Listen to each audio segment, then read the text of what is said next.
I was lying in a hospital bed, recovering from emergency surgery, when my father called to ban me from the upcoming family reunion.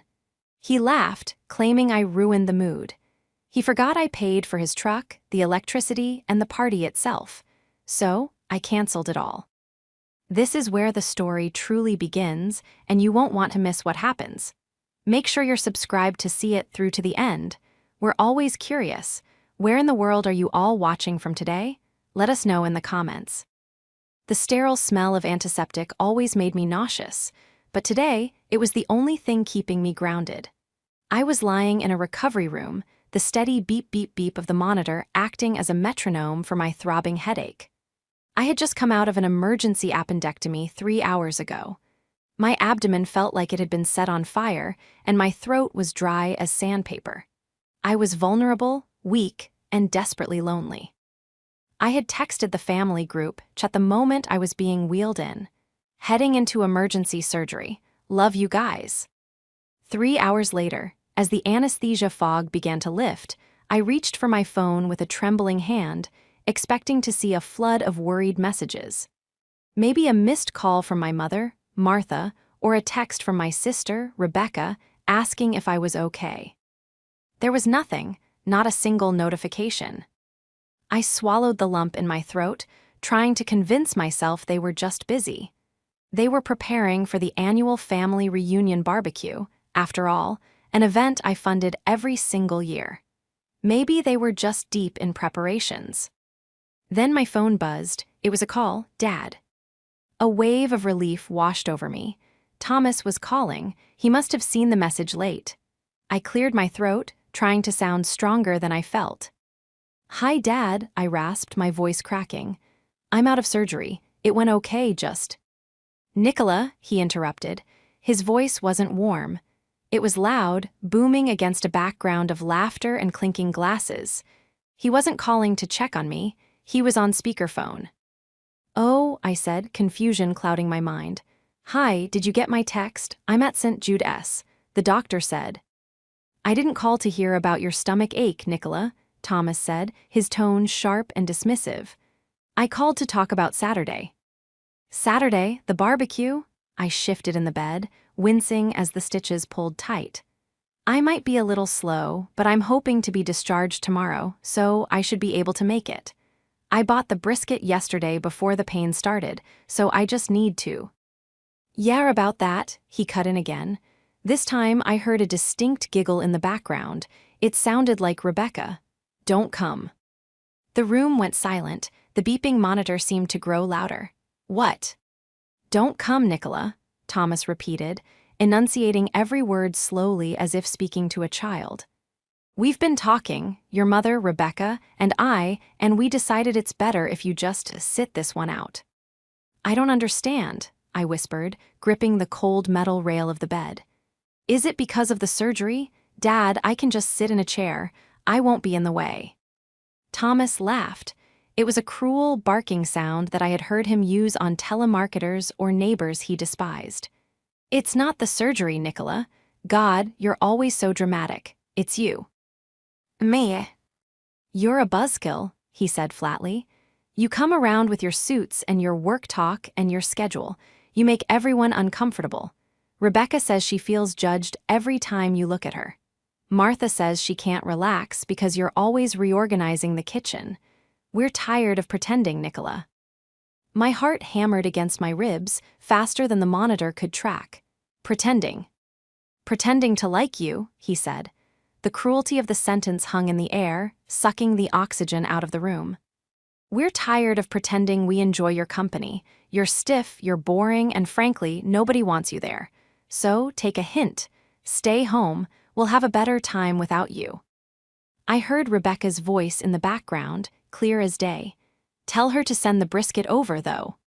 Thomas chuckled. Yeah, if you already bought the meat, you can have it delivered. But don't show up.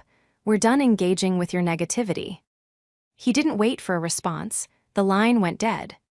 I stared at the screen, the call ended notification blurring as hot tears finally spilled over my lashes.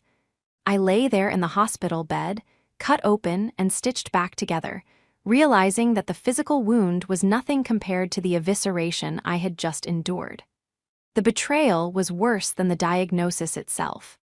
For the next hour, I didn't move. I couldn't. The nurses came in to check my vitals, offering sympathetic smiles when they saw the tears streaming silently down my face into my ears, soaking the pillow. They assumed I was in physical pain. They offered me more morphine. I refused. I needed a clear head. I needed to process exactly what had just happened. Tired of pretending to like you. The words echoed in my mind, looping like a broken record. I closed my eyes and let the memories of the last decade wash over me.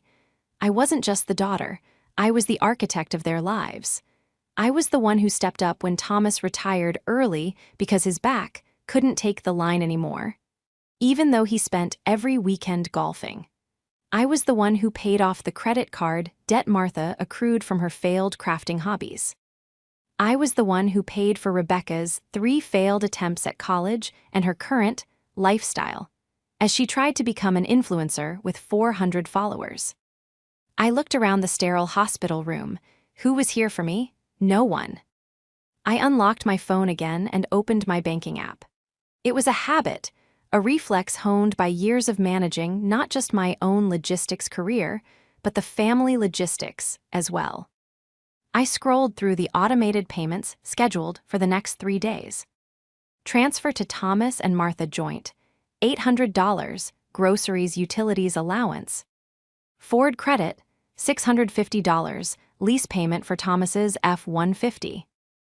Verizon wireless, $240, family plan, 4 lines.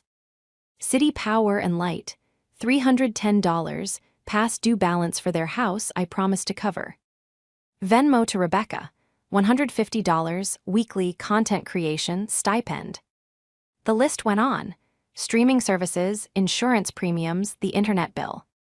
I had built a golden cage for them, and I had foolishly locked myself inside with them, thinking that if I paid enough, if I supported enough, I would buy their love, or at least their respect. Thomas had called me stiff, boring, a buzzkill. He said I made Rebecca feel judged. Was I judging her when I paid for her camera equipment? Was I judging her when I paid her speeding tickets? He said Martha couldn't relax. Was she unable to relax because I reorganized the kitchen, or because I was the only one who noticed when the fridge was empty and quietly filled it? My sadness began to harden. It cooled, solidifying into something dense and heavy in the pit of my stomach. It wasn't rage, not yet. It was a cold, clinical realization. They viewed me as a utility. I was no different to them than the electricity coming out of the wall or the water flowing from the tap. You don't thank the light switch for working.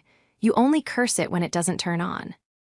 And they had just told the light switch they didn't like its personality. I wiped my face with the rough hospital sheet. I sat up, wincing at the pull in my side, and reached for the pitcher of water. I poured a glass and drank it slowly. Thomas thought he had all the power because he was the patriarch, the loud voice at the head of the table. He thought that by excluding me, he was punishing me. He thought he could hurt my feelings, take my meat, and have his party. But in his arrogance, in his rush to humiliate me while his golden child Rebecca giggled in the background, he had forgotten one crucial thing. Every single service, every asset, and every convenience they enjoyed wasn't just paid for by me. It was owned by me. The accounts were in my name. The passwords were mine. The legal liability was mine. I looked at the phone again. A notification popped up. Data usage warning. Rebecca iPhone 14 has used 80% of monthly data. I let out a small, dry chuckle. It hurt my stomach, but it felt good. You're tired of pretending, I whispered to the empty room. Okay, Dad, let's see how much you enjoy reality. To understand why this phone call was the nuclear option, you have to understand the dynamic of the house I grew up in. Thomas was a factory foreman for 30 years. He was a man who commanded respect through volume and intimidation. He was the king of his castle, and he raised us to believe that his word was law. But when the factory offered early retirement packages 10 years ago, he took it, assuming his pension would cover a life of luxury. It didn't. That was right when I was getting my first big promotion in logistics. I was 24, hungry, and making good money. I saw my parents struggling, lights being turned off, pasta for dinner 5 nights a week, and I stepped in. "I'll handle the electric bill, Dad," I had said, "just until you get settled. I'll put the truck on my insurance, Dad. It's cheaper that way. I'll pick up the groceries this week, Mom." Just until turned into a decade. Then there was Martha. My mother loved the idea of being a matriarch, but she hated the work. She wanted to be the grandmother who baked cookies, using ingredients I bought, and hosted holidays in a house I paid to heat, but she had no spine. She echoed whatever opinion Thomas held. If Thomas thought I was working too much, Martha would sigh and say, "Nicola, you really should find a husband instead of chasing dollars." And finally, Rebecca. Rebecca was 29 going on 16. She was the baby, the creative soul. She had floated from fashion school to cosmetology school to PH. Autography, quitting each one when it got too toxic, meaning they expected her to show up on time. Now she was an influencer. She lived in the master suite of my parents' house. They had moved into the guest room to give her space to create. She drove a car I had co-signed for. She ate food I paid for. And she hated me. She hated me because I was the mirror she didn't want to look into.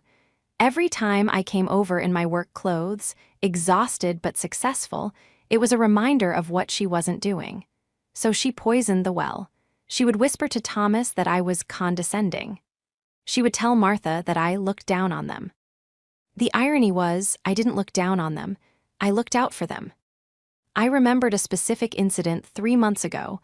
The furnace had died in the dead of winter. Thomas had called me, panicking. "It's freezing, Nicola. The repair guy wants $4,000 for a new unit." I was in a meeting with a client in Tokyo. I stepped out, risking my job, and called a contact I knew in HVAC. I got them a new unit installed that same day, at cost, and paid the invoice instantly. When I came over that weekend to check on it, Thomas didn't say thank you. He kicked the new furnace and said, "Damn thing is louder than the old one. Your guy ripped us off." Rebecca had chimed in from the couch, not looking up from her phone. "Yeah, Nicola, I couldn't even record my stories because of the noise. You should have checked with us first." I had swallowed my anger then. I told myself that family is family, and you help them no matter what. I told myself they were just stressed. But lying in that hospital bed, the fog of denial finally lifted. They weren't stressed, they were parasites. The antagonist wasn't just Thomas and his cruelty. It was the entire ecosystem I had sustained. Thomas was the loud, bullying face of it, but Rebecca was the architect of my isolation, and Martha was the silent accomplice. Thomas was a man who prided himself on being a self-made man and the head of the household, yet he hadn't paid a utility bill since 2014. He walked around town bragging about his truck, his home, his successful retirement. He had built his entire identity on a lie that I was financing. And now he wanted to cut me out. He wanted to humiliate me to impress the relatives coming to the barbecue. He wanted to look like the big man who put his uppity daughter in her place. I imagined him right now, sitting in his recliner, probably drinking a beer I paid for, laughing with Rebecca about how they told me off. They were probably planning the menu for Saturday. Saturday. The barbecue was in 3 days. I pulled up my family expenses spreadsheet on my phone. My thumb hovered over the rows of data. If I was a stranger to them, if I was someone they were tired of pretending to like, then surely they wouldn't want to accept charity from a stranger. It would be insulting to Thomas's pride, wouldn't it? I wasn't going to scream. I wasn't going to fight. I wasn't even going to call them back. In logistics, when a client defaults on a contract or violates the terms of service, we don't send emotional letters. We initiate a service stoppage. We cut the supply chain. I opened the app for the local power company. I didn't sleep that night. The hospital was noisy, sure, but the real noise was in my head. I spent the hours between 2:00 a.m. and dawn doing what I do best, auditing. I treated my family like a failing supply chain node. In my line of work, when a supplier becomes unreliable and costs exceed the value of goods received, you don't get emotional. You look at the contract, you find the exit clauses, and you terminate. I had my laptop. My sister had dropped it off 2 days ago, complaining that I better not ask her to bring anything else, and I opened a fresh Excel sheet. I titled it Operation Reality Check. First, I logged into the utility portal. The account for the family home, a sprawling 4-bedroom ranch that Thomas insisted on keeping despite the maintenance costs, was in my name. I had taken it over 6 years ago when Thomas forgot to pay the bill for 3 months and they were facing a disconnect in January. I navigated to the Service Status tab. Current balance, $0, autopay active. Scheduled service address, 1402 Maple Drive. I clicked Stop Service. A warning box popped up. Are you sure? This will disconnect power to the residents on the selected date. I selected the date, Saturday, July 15th, the day of the barbecue. I selected the time window, 12:00 p.m. to 00:00 p.m. Thomas liked to serve the food at 1:00 p.m. sharp. He needed the electric smoker for the brisket, the oversized commercial fans to keep the patio cool, and the specialized outdoor sound system to blast his classic rock playlist. I clicked Confirm. Next, the internet. The Gigabit Ultimate package Rebecca insisted she needed for her uploads. I canceled it, effective Friday at midnight. No Wi-Fi for the guests, no streaming, no posting stories. Then came the hardest part, purely from a sentimental standpoint, the truck. It was a Ford F-150 King Ranch, beautiful, leather interior, fully loaded. Thomas treated that truck better than he treated his children. He washed it twice a week. But his credit was shot from the business venture, a pyramid scheme he fell for in 2018. So the lease was in my name. I paid the $650 a month. I paid the insurance. I logged into the Ford credit portal. The lease had 4 months left before the buyout option. I read the fine print on early termination. I could do a voluntary surrender. It would hit my credit score slightly, but I had an 820. I could take the bruised knee. But then I saw another option, schedule end-of-lease pickup. I didn't need to surrender it early and tank my credit. I just needed to exercise my right as the lessee to reclaim the asset. I initiated a request for a vehicle recovery due to unauthorized driver. Technically, Thomas wasn't listed as the primary driver on the insurance policy anymore. I was. He was a permitted operator, a permission I was about to revoke. I arranged for a tow service, a private contractor we used at work for repossession of fleet vehicles. I scheduled it for Monday morning. I didn't want to ruin the entirety of their weekend with the truck. The lack of electricity would be enough for Saturday. The truck would be the Monday morning hangover cure. As I dug deeper into the bank statements to ensure I had caught every automatic payment, I noticed something odd. There was a recurring charge on my secondary credit card, the one I had given Martha for emergencies only 3 years ago when she needed to pick up prescriptions. Pending transaction, SCPHORA, $245 pending transaction. ULTA Beauty, $180 pending transaction. Liquor Barn, $310. I felt a cold shiver go down my spine. This card wasn't just for emergencies. They had been using it for months. I scrolled back. Thousands of dollars. Makeup, alcohol, clothes. I clicked on the transaction details for the Liquor Barn charge. It was dated yesterday. They were buying the booze for the party I wasn't invited to, using my credit card. I wasn't just a buzzkill, I was the caterer. I picked up my phone and called the credit card fraud department. I'd like to report unauthorized activity, I told the agent, my voice steady and cold. And I need to cancel this card immediately. No, don't send a replacement to the address on file. That address is compromised. By the time the sun came up, I had dismantled the entire financial infrastructure of 1402 Maple Drive.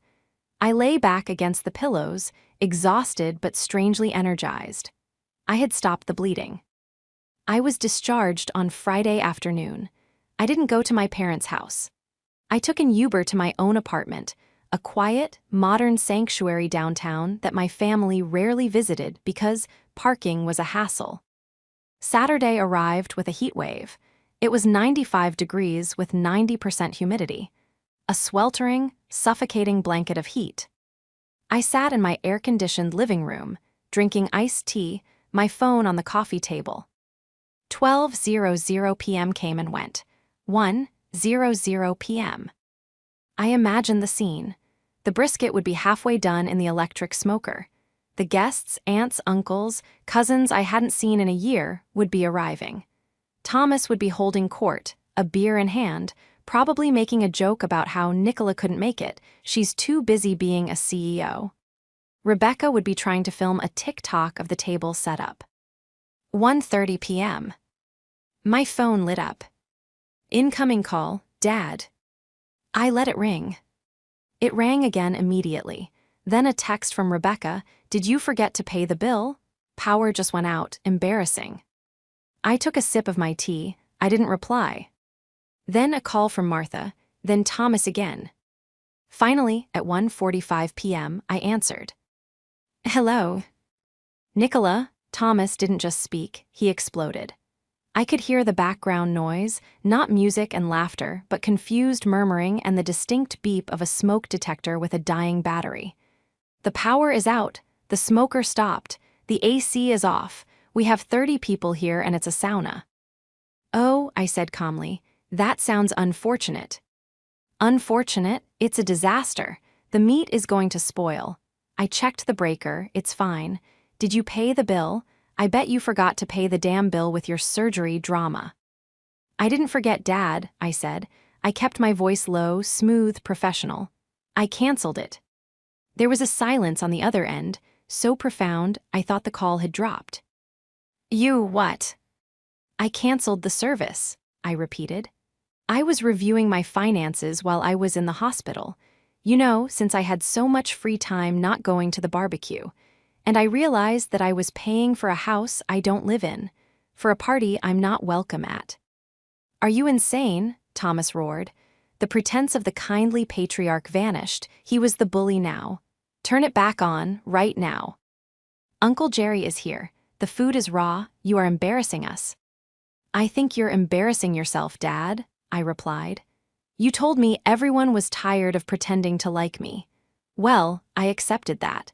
And since we aren't close anymore, I figured you wouldn't feel comfortable accepting charity from someone you despise. That's how pride works, right?" "This isn't charity, it's family duty," he screamed. I heard Rebecca screeching in the background. My live stream cut out. My Wi-Fi is gone. "Duty goes both ways," I said. "You wanted me gone, I'm gone. And my wallet went with me. You have a pension, Dad. I'm sure you can call the power company and set up an account in your own name. They might be able to rush a connection by Monday." "Monday?" He sounded like he was choking. "We have guests now." "Then I guess you better order pizza." "Oh, wait, don't use the blue credit card. I reported it stolen yesterday." "You reported it stolen?" His voice dropped to a dangerous whisper. "Martha was at the store." "I saw," I said. "Liquor barn, $300 on a card for medical emergencies." "That's fraud, Dad. I canceled it." "You ungrateful little bitch," he spat. "You turn this power back on or—" "Or what?" I interrupted, my voice hardening. "You'll uninvite me again? You have no leverage, Thomas, none. Enjoy the heat." I hung up. I turned my phone to Do Not Disturb and opened a book, but I didn't read. I stared at the wall, my heart racing. It was the first time in my life I had ever hung up on him. My hands were shaking, not from fear, but from the adrenaline of freedom. The weekend silence was deafening, but it wasn't peaceful. I knew they were scrambling. I checked my social media on Sunday morning. I had been blocked by Rebecca, but I had a burner account I used for market research. I looked up her profile. She had posted a long, tearful video via her cellular data from a Starbucks parking lot. "Some people are just so toxic," she cried to the camera, wiping away a dry tear. "My own sister sabotaged our family reunion. She literally cut the power because she was jealous she wasn't the center of attention. My dad is heartbroken. We're victims of financial abuse." The comments were a mix of sympathy and confusion. "OMG, that's awful. And wait, why does she pay your power bill if it's your dad's house?" Rebecca was deleting the questions faster than they could appear. They were trying to control the narrative. They were painting me as the vindictive, crazy spinster who lashed out because she wasn't loved. They were rallying the extended family. I had 3 missed calls from Aunt Linda, likely calling to lecture me on respecting my elders. But I wasn't done. Monday morning, 8:00 a.m. I drove to the house. I parked my modest sedan across the street, 2 houses down. I wasn't going in. I was just there to sign the paperwork. At 8:15 a.m., the flatbed tow truck arrived. It was a massive vehicle, yellow and loud. The driver, a burly man named Mike whom I had spoken to on the phone, pulled up right in front of the driveway where the F-150 was gleaming in the morning sun. I got out of my car and walked over. The front door of the house flew open. Thomas marched out, still wearing his pajama pants and a stained t-shirt. He looked haggard. The heat without AC for 2 days must have been brutal. "What the hell is this?" Thomas shouted, marching down the driveway. "Get that truck away from my driveway." Mike, the driver, stepped out with a clipboard. He was calm, professional, and twice Thomas's size. Picking up a 2022 Ford F-150, leaseholder requested recovery. "Leaseholder?" Thomas turned purple. "I'm the owner, that's my truck." "Actually," I said, stepping onto the sidewalk, "it's not." Thomas whipped around. He looked at me with pure hatred. "You." Martha and Rebecca appeared in the doorway. Rebecca had her phone out, filming. "You're trying to steal his truck now?" Rebecca yelled for her audience. "Look at this, guys. She's literally stealing our property." "It's not his property," I said, loud enough for the neighbor, Mr. Henderson, who was watering his lawn, to hear. "The lease is in my name, Nicola Vance. I pay the $650 a month. I pay the insurance. And since I'm tired of pretending, I'm tired of paying for a truck I don't drive." "You gave that to me," Thomas screamed, advancing on me. Mike stepped in between us, his arms crossed. "I let you use it," I corrected him, "under the assumption that you were my father who loved me, but since I'm just a buzzkill and a bank account, the deal is off." "I paid for the upgrades," Thomas shouted, desperate now. "I put the lift kit on it. I put the bed liner in." "With what money, Dad?" I asked. I pulled a folded stack of papers from my bag. "With the money from the home repair loan you asked me to co-sign 3 years ago, the one you said was for a new roof." I held up the bank statement I had. "Unearthed during my Saturday audit." "I looked into it, Dad. The roof was never replaced. You patched it. The $15,000, it went to DraftKings and a consulting fee for Rebecca's business." Rebecca lowered her phone. Her face went pale. "That's a lie," Martha cried out from the porch, finding her voice. "We used that for the house." "The bank records don't lie, Mom," I said, waving the paper. "I checked the transfer history. You guys didn't just use me for bills, you defrauded me. You lied about repairs to get cash to gamble and play pretend influencer." Thomas looked at the neighbors. Mr. Henderson was staring, open-mouthed. The illusion of the successful, retired foreman was cracking in real time.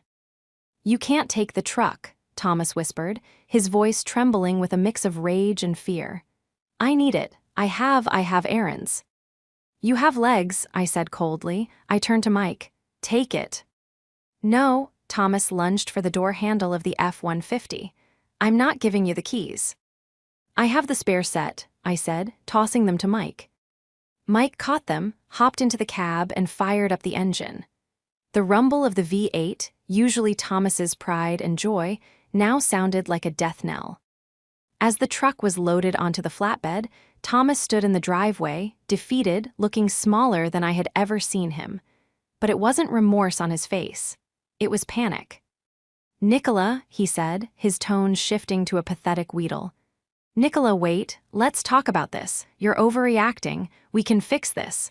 The neighbors are watching." "Let them watch," I said. "Maybe they can explain to you why fraud is a bad idea."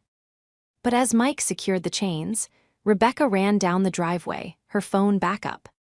"You think you're so smart?" she hissed, the camera lens inches from my face. "Wait until everyone finds out you abandoned your sick parents. I'm going to ruin you." I looked into the lens of her phone, then at Thomas, then at the empty spot where the truck used to be. "You don't have to ruin me, Rebecca," I said calmly. "I just stopped saving you." I turned to walk back to my car, but Thomas shouted one last thing.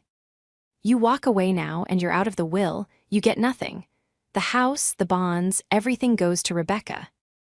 I stopped. I turned back slowly. "The will?" I asked, a bitter smile touching my lips. "Dad, do you really think I don't know?" "Know what?" "I ran a title search on the house this morning," I said, the final nail in the coffin. "You don't have a house to leave anyone." The summons came on Tuesday, not from Thomas or Rebecca, but from Aunt Linda. Linda was my father's older sister, the self-appointed matriarch of the extended clan. She was a woman who believed in keeping up appearances above all else, and she had summoned me to what she termed a family mediation. "You need to come over here, Nicola," she had said, her voice dripping with disappointed authority. "Your parents are sitting in the dark. Your father is chest-clutching. We are all here. You need to look them in the eye and explain why you're trying to kill them." I could have refused. I could have blocked her number and stayed in my cool, quiet apartment, but the accountant in me needed to close the books properly. I couldn't leave the ledger open-ended. I needed to present the final audit. I arrived at 1402 Maple Drive at 6:00 p.m. The scene was almost pathetic. A loud, gas-powered generator, likely borrowed from Uncle Jerry, was chugging away on the front lawn, running a single extension cord through the front window. The lawn, usually manicured by a service I paid for, was already looking shaggy. I walked inside. The house was stifling. The generator was only powering a box fan and the refrigerator. The central AC was dead silent. In the living room, it looked like a tribunal. Thomas sat in his recliner, looking deflated and sweaty, holding a wet rag to his forehead. Martha was weeping softly on the sofa. Rebecca was sitting cross-legged on the floor, looking petulant, while Aunt Linda, Uncle Jerry, and two cousins stood with their arms crossed, forming a wall of judgment. "She's here," Rebecca muttered, not looking up from her phone. "Nicola," Aunt Linda stepped forward. "I am appalled, truly appalled. I knew you were career-focused, but I didn't think you were heartless. Look at your father, he's a wreck." "He looks hot," I said calmly, remaining standing near the entryway. "Maybe he should pay the electric bill." "This isn't about bills," Uncle Jerry barked. "It's about respect. You repossessed his truck, you cut off their resources. These people raised you." "I raised them," I corrected, my voice steady. "For 10 years, I have carried this family. I have paid every significant bill. I have bylaid them out of debt. And in return, I was told I was a buzzkill and that everyone was tired of pretending to like me. So, I stopped paying for the privilege of being insulted." "That was just talk," Thomas groaned from the chair. "People say things when they're stressed. You didn't have to go nuclear." "It wasn't stress, Dad. It was the truth. You said it on speakerphone while you laughed," I replied. "But we're past that now. You mentioned the will on Monday. You threatened to cut me out and leave the house to Rebecca." I walked over to the coffee table and dropped a thick manila envelope onto it. The sound echoed in the silent room. "What is this?" Aunt Linda asked, eyeing the envelope suspiciously. "The truth," I said. "Dad tried to threaten me with my inheritance. The problem is there is no inheritance. Thomas doesn't own this house. The room went dead silent. Even the generator outside seemed to quiet down. Of course I own it, Thomas shouted, sitting up, his face flushing red. I paid the mortgage off in '98. You did, I nodded. And then, 5 years ago, you took out a reverse mortgage with a predatory lender because you wanted to invest in that crypto opportunity your buddy told you about. Remember? You forged Mom's signature on the consent forms. Martha stopped crying. She lifted her head, her eyes wide. What? I didn't want to bring this up, I continued, addressing the room but looking straight at Thomas. I found out 3 years ago when a delinquency notice came to my email because my name is attached to the utility accounts at this address. The lender thought I was the homeowner. I investigated. Dad took a lump sum payout of nearly $200,000 against the equity of the house. $200,000, Rebecca gasped. Where is it? Gone, I said. Gambled, lost on bad investments, spent on keeping up the image of the wealthy retiree. I pointed to the documents. The terms of the reverse mortgage are strict. You have to maintain the property. You have to pay the property taxes and insurance. I've been paying the insurance, Dad. I stopped that on Monday, too. Thomas looked like he was shrinking into the chair. His bluster was gone. He looked like a cornered animal. Also, I added, delivering the final blow. The contract states that if the home is not the primary residence of the borrower, or if the borrower cannot maintain utilities and upkeep, the loan becomes due immediately. With the power cut and the insurance lapsed, the lender will be notified within 30 days. They will foreclose. You can't let that happen, Aunt Linda stammered, looking from me to Thomas. Nicola, you have money, you can fix this. You can pay the insurance. You can pay the utilities. I could, I agreed. But why would I? Rebecca is the heir, right? The house goes to her? Well, here's the reality.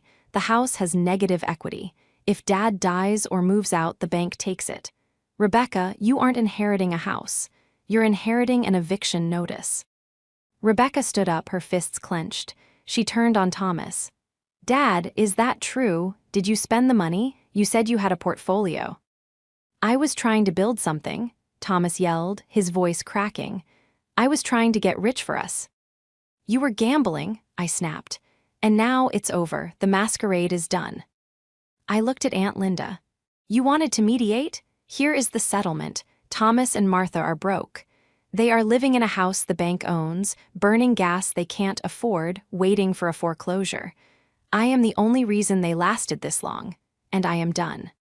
Nicola, please, Martha finally spoke. Her voice was trembling.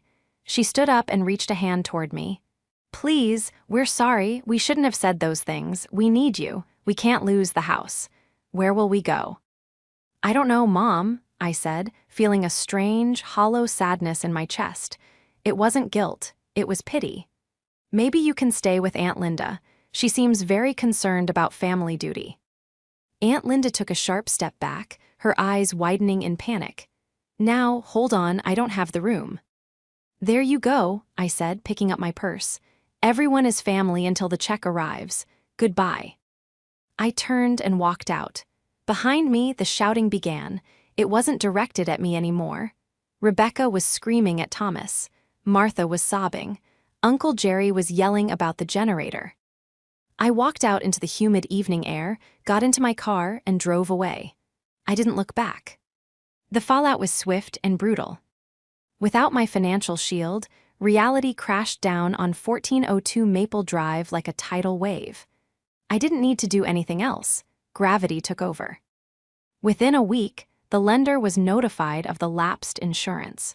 Foreclosure proceedings began faster than I expected, likely because they had been looking for a reason to seize the asset for years. Thomas tried to fight it, but he had no money for a lawyer. He called me 7 times a day for the first week. Voicemails that ranged from screaming rage, "You ungrateful traitor," to pathetic sobbing, "Nicola, baby, please, I'm an old man, you can't let me live on the street." I didn't block the numbers. I archived them. I needed them for the restraining order I eventually had to file when Thomas showed up at my office building, trying to scream at the security guards to let him in. That was a turning point for me. Seeing my father, the man who used to terrify me with his booming voice, being escorted off the premises by a 20-year-old security guard named Dave. It broke the last chain of fear I had. He wasn't a monster. He was just a sad, angry man who had made bad choices. The house was foreclosed on 2 months later. The family drama spilled onto social media, of course. Rebecca tried to spin the narrative again, but it backfired. When she posted about being homeless, people dug up her old posts, the expensive trips, the designer bags, the truck, and asked why she didn't sell them. She was exposed as a fraud. She ended up moving in with a boyfriend she had only known for 3 weeks. Last I heard, that didn't last, and she was couch-surfing with friends from high school who were rapidly losing patience with her. Thomas and Martha were forced into a small, subsidized one-bedroom apartment on the other side of town. It was a stark drop from the 4-bedroom ranch. Their social circle evaporated. Aunt Linda and Uncle Jerry stopped inviting them over, claiming they didn't want to get in the middle of it. But really, they were terrified Thomas would ask for money. As for me, the silence in my life wasn't lonely anymore. It was peaceful. I had spent my entire adult life bracing for impact, waiting for the next crisis, the next bill, the next demand. Now my money was my own. My time was my own. 2 weeks after the foreclosure was final, I met my friend Sarah for dinner.